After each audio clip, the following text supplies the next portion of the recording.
மச்சான் திருச்சியிலேருந்து 45 கோலா இருப்பேன் மச்சான். எனக்கு நைட்டு ஃபுல்லாக தூக்கமே வரல நண்பர்களே. ஏன்னு பார்த்தீங்கன்னா எனக்கு நைட்டு ஃபுல்லாக மிரட்டலாக கொடுத்துட்ருக்காங்க நண்பர்களே. சில பேர் என் ஃபோன் நம்பர் எப்படி கிடச்சிச்சின்னு தெரில. ஒரு சில பேர்த்துக்கு ஃபோன் அடித்து நீ வில்லாரமோட ஆளா அப்படின்னு சொல்லிட்டு என்னைய தகாத வார்த்தையில் நிறைய பேர் திட்டுறாங்க. கமாண்டில் பண்ணீங்க, சரி நான் எல்லா கமாண்டையும் ஆஃப் பண்ணிட்டேன் திரும்பி. பட் எனக்கு என் ஃபோன் நம்பரை வாங்கி என்னை மிரட்டுறீங்க. ஏதோ ஒரு வாட்ஸ்அப் குரூப் ஓப்பன் பண்ணி என்னை என் நம்பரை இன்வைட் பண்ணி பேட் வேர்ட்ஸில் திட்டிக்கிட்டே இருக்காங்க நண்பர்களே. இது யார் பண்ணுறாங்கன்னு எனக்கு தெரியல. ஆனால் யாரோ தெரிஞ்சவங்க தான் இப்படி பண்ணுறீங்க. ஏதோ லோக்கல் உள்ளவங்க தான் யாரோ என் நம்பரை வாங்கி இப்படிலாம் பண்ணுறீங்க.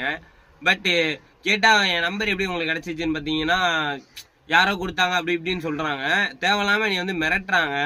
நிறைய இது இஷ்யூ பண்ணுற மாதிரி. ஏதோ நான் எதுவுமே பண்ணல. பில்லாரம் கூட அவர் கூட ஒரு வீடியோ போட்டது தப்பா? அவரை நான் பார்த்தேன், பேசினேன், அவ்வளோதான். இது என்ன சொல்கிறது, அவரு தான் பேசியிருக்காரு அந்த வீடியோவில். அது டேரெக்டாக நீங்கள் அவர் ஐடியும் உங்களுக்கு தெரியும். அவருக்கு மெசேஜ் பண்ணி அவருக்கு பேசலாம். எதுக்கு சம்மந்தமே இல்லாமல் என்கிட்ட பேசுகிறீங்கன்னு தெரில.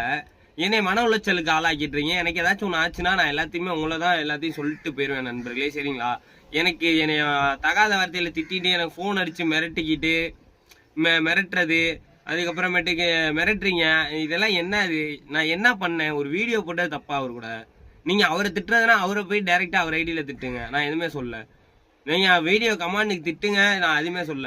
ஏன் எனக்கு ட்ரோல் பண்ணி எனக்கு ஃபோன் பண்ணி மிரட்டுறீங்கன்னு தான் கேட்குறேன். நான் வாட்ஸ்அப்பில் பிளாக்ல போட்டேன். திரும்பி எனக்கு ஃபோன் அடிச்சுக்கிட்டே இருக்கீங்க, இது பண்ணிட்டேன். நான் வேலை பார்க்குறதா இல்லையா? என் வீட்டில் எனக்கு சரியான கஷ்டம்னா, சரிங்களா? நான் என் குடும்பத்துக்காக தான் நான் வேலை பார்த்துட்ருக்கேன். நான் எதுவும் இதுக்கப்புறம் சொல்கிற மாதிரி இல்லை.